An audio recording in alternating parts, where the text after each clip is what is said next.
Cek. Assalamualaikum warahmatullahi wabarakatuh. Langsung ke intinya saja. Mas, aku tak takon.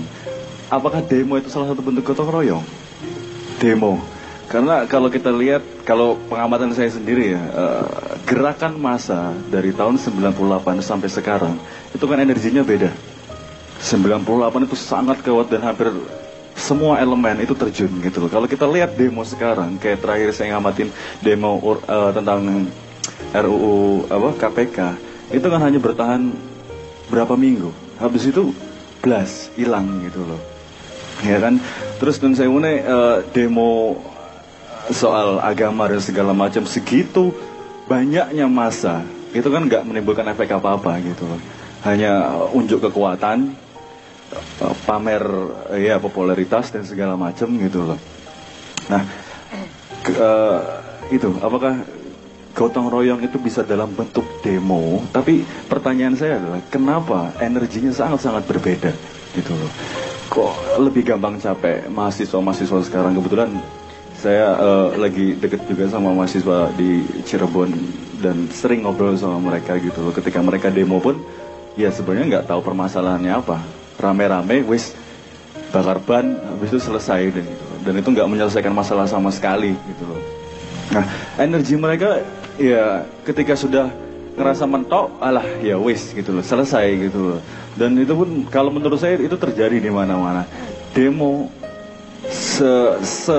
sepelik-peliknya permasalahan kita energinya kenapa nggak pernah sebesar 98 bahkan kita balik lagi ke tahun-tahun berikutnya gitu loh, di mana masa mampu bertahan sampai berhari-hari dan akhirnya pemerintah pun sedikit ngelihat dan segala macam gitu. Itu aja Mas terus Assalamualaikum. Kalau Anda berpikir bahwa demo itu ingin memecahkan masalah, berarti Anda masih naif. Kenapa 98 bisa gedenya seperti itu? Anda bisa lihat polanya di dunia.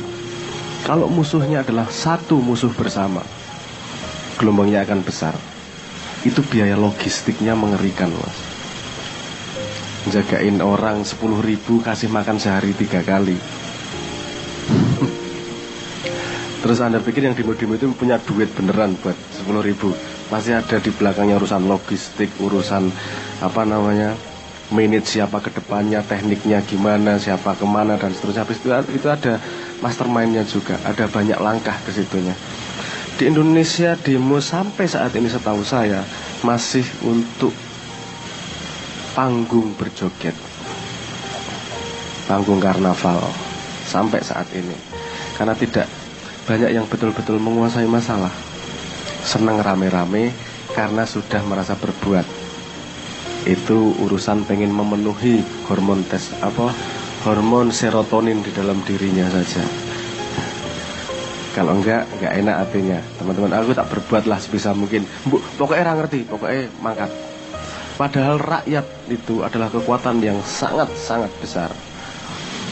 Dia bisa mengalahkan semua kekuasaan, dia bisa mengalahkan kapitalisme rakyat itu.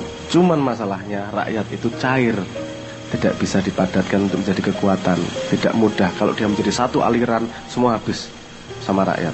Anda besok seminggu berhenti beli McDonald se-Indonesia, deloki nek ra sujud-sujud. Gak usah lama-lama. Tapi yang membuat kompak itu kan tidak sederhana. Karena setiap orang punya level pemahamannya sendiri-sendiri. Makanya saya pernah berkata, mengkritik gini nih. Mengkritik bukan dalam rangka buruk ya. Mengkritik itu saya pengen menganalisis apa benar atau enggak gitu loh.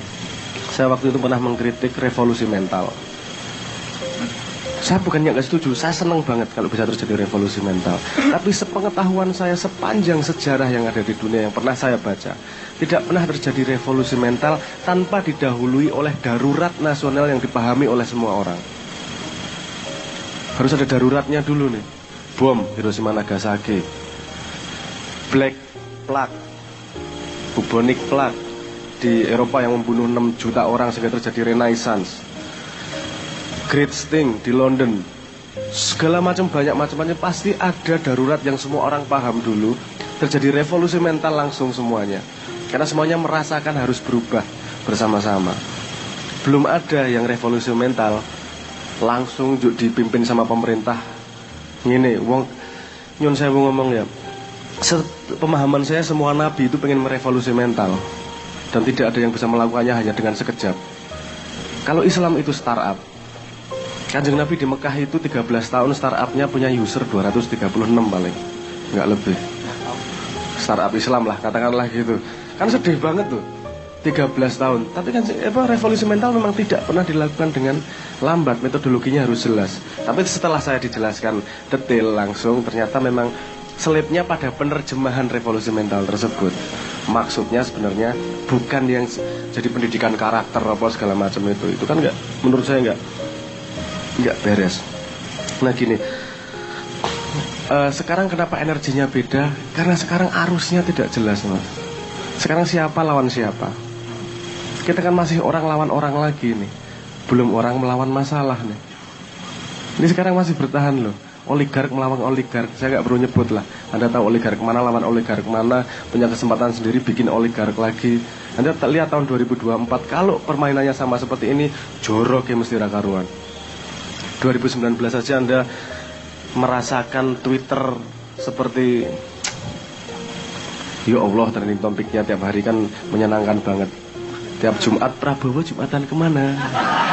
Prabowo Jumatan kemana? Tiap Jumat ya aku nyenengin banget iki biar responnya iki Prabowo Jumatan di foto, cie pamer Jumatan. Nah, sudah salah meneh to. Urip ki salah terus lah nek isine musuh-musuhan iki. Karena musuhnya adalah musuh yang orang lain. Prabowo dan Jokowi jangan bilang saya mendukung Prabowo, saya mendukung Jokowi, enggak. Loro-loronya ada baik ada buruknya. Saya punya pertimbangan sendiri jelas. Dua-duanya ada baik dan buruknya semuanya.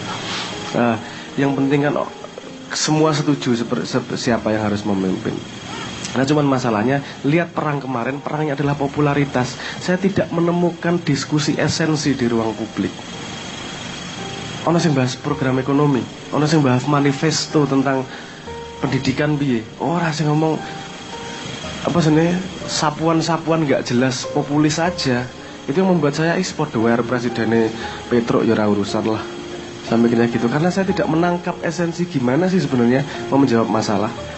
Apalagi anak demo, Mas. Cah demo itu nyuruh saya mau ngomong. Saya pernah dikritik besar-besaran sama anak teman-teman Malang, mahasiswa Malang. Kamu ngomong terus, diskusi terus, nggak pernah turun ke jalan demo. Tuh.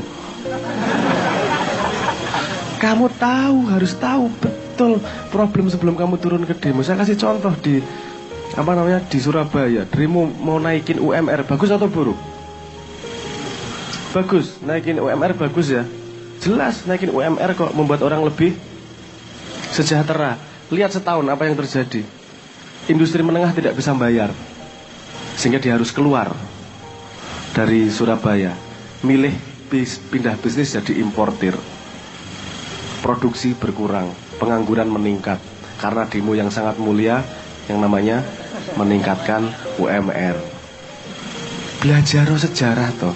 Sebelum kamu berangkat ke hutan untuk mau menebas hutan sebagai seorang pahlawan, asah dulu gergajimu.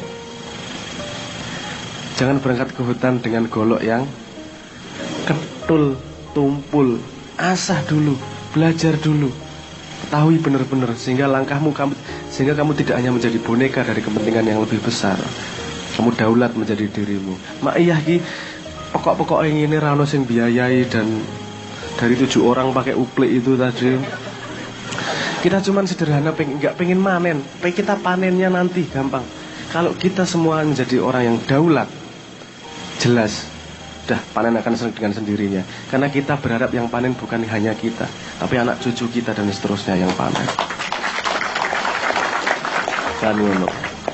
Nah, urusan demo ngono Mas. Iki iso ruwet sak donya iki hampir ana demo sing Hongkong lumayan itu.